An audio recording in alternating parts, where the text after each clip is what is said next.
네, 오늘은 설교 전 공적 기도에 대한 웨스트민스터 예배 모범의 이야기를 나누고자 합니다. 자, 일단 설교 전 공적 기도가 뭘까라고 했을 때요. 현대에 우리는 대표 기도라는 말로 흔히 많이 사용하고 있는데 그것이 원래는 설교 전 공적 기도라고 이해하시면 좋을 것 같습니다. 때로는 이걸 이제 개혁교회에서는 목회 기도라고 부르기도 하는데요. 이러한 우리가 대표 기도라는 표현을 사용하면서 교회에서 이 시간을 갖다 보니까 조금 문제가 있습니다. 어떤 문제가 있냐? 공적 기도 시간을 단지 회중을 대표하는 한 사람, 대부분의 경우는 장로님들이 하시는데요. 그 대표 한 사람이 앞으로 나와서 기도하는 순서 정도로 여기고 지나치기가 쉽다라는 것이 이 대표 기도라는 단어가 주는 좀 부작용이 있다라고 생각됩니다. 그래서 적지 않은 성도들이 이 시간을 대표 기도자의 유려한 언변을 감상하거나 설교 전에 잠시 숨을 돌리는 휴식 시간처럼 오해하곤 하는데요. 그러나 성경은 이러한 관람객 같은 예배의 태도를 가르치지 않습니다. 그래서 이 공적 기도 시간 역시 마찬가지로 우리가 그냥 관람하듯이 바라보고 있거나 해서는 안 된다라는 것을 먼저 기억해야 합니다.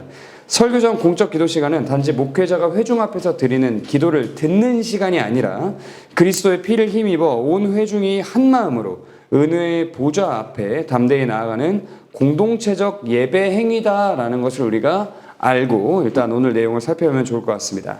자, 그러면 일단 설교 전 공적 기도는 누가 해야 하는가에 대한 질문을 한번 살펴볼게요. 오늘날 한국교회에서는 다양한 직분자들이 당회의 허락 아래에서 이 기도를 담당하곤 합니다. 그래서 보통 주일에는 장로님들이 많이 하시고 수요 기도회나 이런 예배 시간에는 권사님들이 하신다거나 이런 일들이 한국교회에서 많이 일어나고 있습니다. 그런데 웨스트민스터 예배 모범은 공적 기도의 집례자를 오직 설교할 목사로만 딱 제한한다, 엄격하게 제한한다라는 게 특징이에요. 그렇다면 오늘날 설교자 외에 다른 직분자가 하는 대표 기도는 모두 잘못되었다고 말해야 할까라는 질문이 좀 생기는데요. 저는 좀 그렇게 말하기는 어렵겠다라는 생각이 듭니다. 첫째로는 성경 자체가 설교 전 공적 기도를 누가 해야 하는지를 명시적으로 언급하지는 않습니다. 반드시 공예배에서의 공적 기도는 목사가 해야 한다라거나 장로도 할 수 있다라거나 이런 명시적인 내용이 없습니다. 따라서 이 문제는 웨스트민스터 총회가 결정한 교회 질서다라고 생각하고 바라볼 필요가 있는데요. 자, 그러면 둘째로 웨스트민스터 예배모범이 설교 전 공적 기도를 설교할 목사로 제안한 의도가 무엇인지를 이해하는 게 우리에게 더 중요할 것 같아요. 그러니까 어떤 이유에서 어떤 원리 때문에 이것을 했는지를 아는 게 우리에게 더 적절하다라는 거죠. 자, 일단 17세기 스코틀랜드 장로교는 일반적으로 공적 기도를 말씀 사역의 일부로 이해했습니다. 그러니까 공적 기도와 설교는 각각 분리되어 있는 이런 순서가 아니라 하나님의 말씀을 듣기에 앞서 회중을 준비시키고 말씀에 응답하게 하는 하나의 말씀 사역이다라고 이해를 했던 겁니다. 그러니까 설교 사역과 공적 기도는 하나였다라고 이해를 했다는 거죠. 그래서 이걸 분리시키지 않았고 설교 전 공적 기도를 설교할 목사가 당연히 해야 한다라고 이해하고 제안했다라고 이해할 필요가 있습니다. 그러면 오늘날 널리 행해지는 장로가 하는 대표기도 관행은 어떻게 시작된 거냐? 주로 19세기 미국 장로교회의 발전 과정 속에서 일반화된 것으로 보이는데요. 좀 여기에도 몇 가지 좀 의미 있는 배경이 있습니다. 이유가 있는데요. 일단 장로의 공적 참여를 교회에서 확대해야 한다라는 이해가 있었고요. 회중의 공동체성을 강조해야 한다. 그리고 목회자의 부담 문제를 좀 덜어줘야 한다. 또 장로 직분의 영적 책임감을 강조해야 한다라는 이유에서 이 장로 대표 기도라는 문화가 이제 교회 안에서 형성이 됐습니다. 그러므로 우리는 모든 설교 전 공적 기도를 목회자가 담당하는 것으로 바꿔야만 한다라고 주장하기보다는 어떻게 하면 지금의 모습 가운데서도 웨스트민스터 예배모범이 강조하는 것처럼 공적 기도와 설교가 하나의 말씀 사역으로 긴밀히 연결되도록 만들 수 있을까라는 조금 더 본질적인 질문을 우리가 던져볼 필요가 있다라고 생각합니다. 그렇다면 설교 전 공적 기도 때 무엇을 기도해야 하는가? 그 기도의 내용이 중요한데요. 그러니까 우리가 목회자, 설교할 목사가 아닌 다른 사람이 공적 기도를 담당하더라도 이 내용이 결국엔 중요한 거예요. 왜냐? 그래야 말씀과 연속성을 갖게 되니까요. 자, 그래서 예배 모험이 강조하는 공적 기도의 구성 요소와 핵심 내용을 살펴보면 크게 네 가지로 구분이 가능합니다. 첫째는 참회, 둘째는 간구, 셋째는 도구, 넷째는 말씀 선포를 위한 기도입니다. 자, 공적 기도의 집례자는 구체적으로 다음의 내용들을 포함해야 되는데요. 첫째로는 참회. 어떤 참회를 해야 되냐?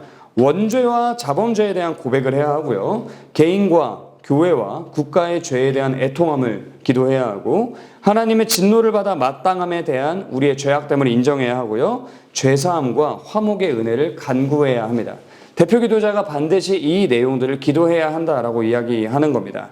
자, 그리고 우리가 원죄와 자범죄로 완전히 망가진 비참한 존재이기 때문에 결국은 은혜로 갱신되지 않는다면 우리가 이 세상에서 범죄하는 자들과 다를 바가 하나도 없다라는 사실을 인정하면서 우리의 전적 타락함을 인정하면서 기도해야 하고요. 위정자, 사역자, 민족 전체의 죄를 포괄하되 단순한 무지와 연약함을 넘어 빛과 양심, 성령의 감동을 거스른 고의적인 죄를 명시적으로 언급하면서 기도해야 한다라고 가르치고 있습니다. 그러면서 복음의 초청과 하나님의 오래 참으심을 멸시한 우리의 완악함을 통곡하며 자복해야 한다라고 이야기하고 있습니다. 어제 올려드린 내용이 다 있는 거예요. 자, 그리고 둘째는 간구입니다. 어떤 걸 간구해야 되냐? 성화와 죄죽임에 대해 간구해야 하고요. 성령의 역사, 시험을 이길 힘, 말씀을 깨닫는 은혜, 설교자와 회중을 위한 기도, 견인의 은혜를 위해서 기도해야 합니다. 핵심적인 건 우리 안에 내주하며 폭군처럼 군림하고 있는 이 죄를 죽이고 그리스도 안에서 죽은 영혼을 살리시며 모든 유혹에 대항하여 믿음의 경주를 완주할 수 있게 우리에게 주시는 전신갑주를 성령 하나님께 간구해야 한다라는 겁니다. 자, 그리고 셋째는 도고입니다. 이 부분이 좀 굉장히 의미가 있는데요.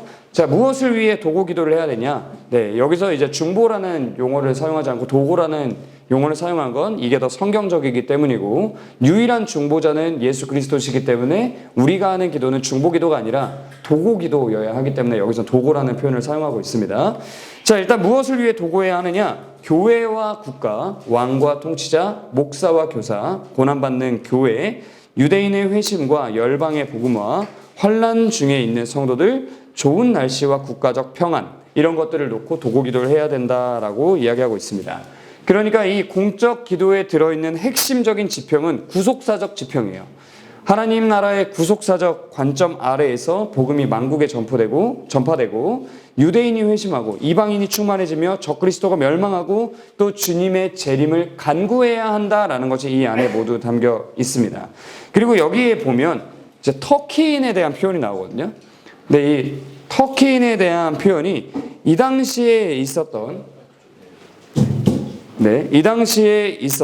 이 이슬람들을 표현하는 데 사용했던 일반적인 용어였거든요. 그래서 이런 이방인들의 압제와 이교도들의 압제로부터 교회가 그리고 전 세계가 이제 구출될 것을 기도해야 하고요. 또 이 당시에는 스코틀랜드, 잉글랜드, 아일랜드의 엄숙한 동맹과 언약 아래 연합된 개혁교회들의 보존을 위해 간구할 것을 요청을 했습니다. 마찬가지로 오늘날의 우리도 바른 교회들이 아름답게 설 수 있도록 반드시 간구하고 도구해야 한다라고 이야기하고 있고, 또 여기서 중요한 건 국가 위정자들을 위해서도 기도합니다.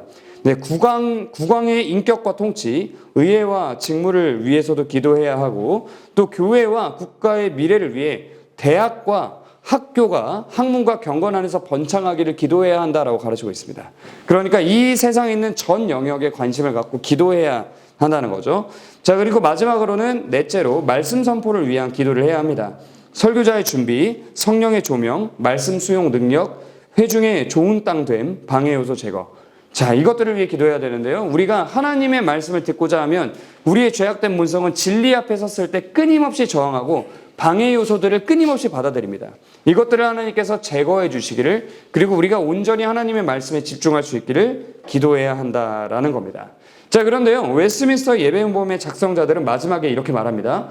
우리는 이것이 통상적인 공적 기도의 적절한 순서라고 판단한다.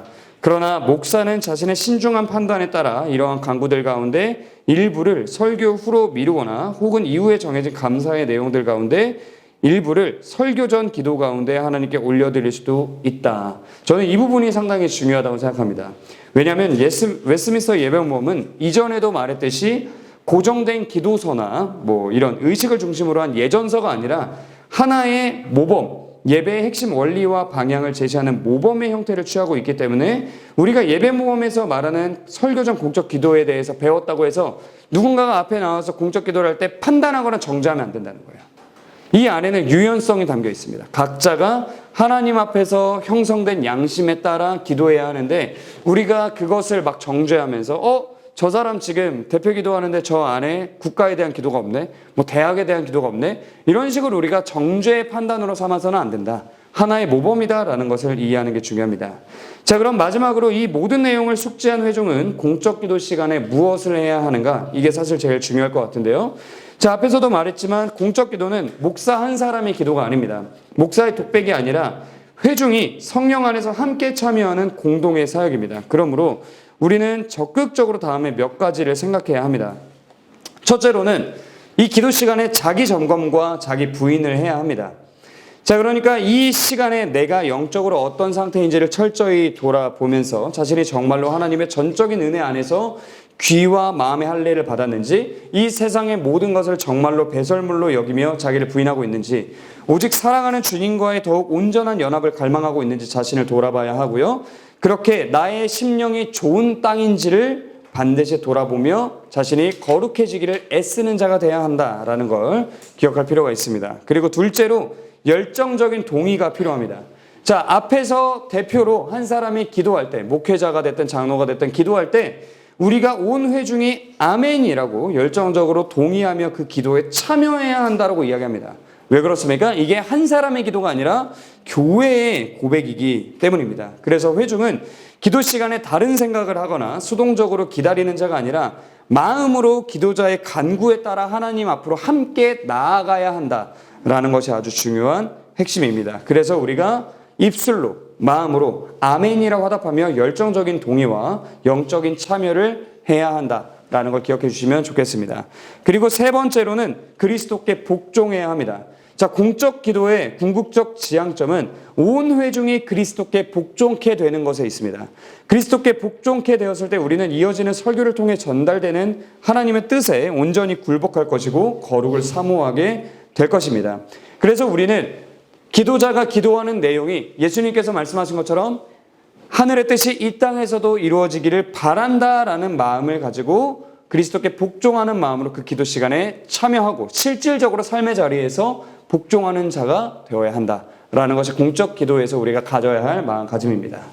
자, 결론 내도록 하겠습니다. 결론적으로 공적 기도는 설교를 위한 단순한 준비가 아니라 하나님께서 그의 백성의 마음을 말씀 앞에 겸비하게 하시고 온 회중이 한 마음으로 은혜의 보좌 앞에 나아가도록 하시는 중요한 은혜의 방편입니다. 그러므로 우리는 공적 기도를 단지 예배의 한 순서로 여길 것이 아니라 하나님께서 하나님 나라의 백성인 우리를 말씀 앞에 준비시키시며 그리스도와의 교제를 풍성히 누리게 하시기 위해 허락하신 귀한 은혜의 방편으로 받아들여야 합니다. 자, 그래서 오늘 우리가 예배 시간에도 이제 목사님께서 오전 예배 시간에 공적 기도를 하실 것이고 또 오후에는 이제 보통 우리 김 집사님께서 하시는데 그 시간 가운데 우리가 어떤 마음으로 기도를 드리고 있는지에 대해서 오늘 철저히 점검해 보았으면 좋겠고요. 오늘은 이 예배 모범이 가르치는 그 모범에 따라서 바르게 그 공적 기도 시간에 참여하면서 하나님께 영광 돌리는 저와 여러분 모두가 되기를 주님의 이름으로 축원합니다. 이 시간에 함께 기도하도록 하겠습니다. 이 시간에 기도할 때 여기서도 얘기했듯이 우리의 모든 예배의 요소들은 하나님께 영광을 돌리고 그리스도께 전적으로 우리가 복종하기 위해서 하는 겁니다. 그래서 이 시간 우리의 예배가 하나님께 온전히 나아가 하나님께 영광 돌리고 그리고 우리가 주님께 복종하기 위한 예배의 요소들을 얼마나 잘 감당해낼 것인가를 돌아보면서 함께 기도했으면 좋겠는데요. 이 시간 예배를 위해서 기도하시고 또 오늘 성찬을 위해서 기도하시고 오늘 말씀을 전해주실 목사님을 위해 기도하시면서 오늘의 예배를 준비하도록 하겠습니다.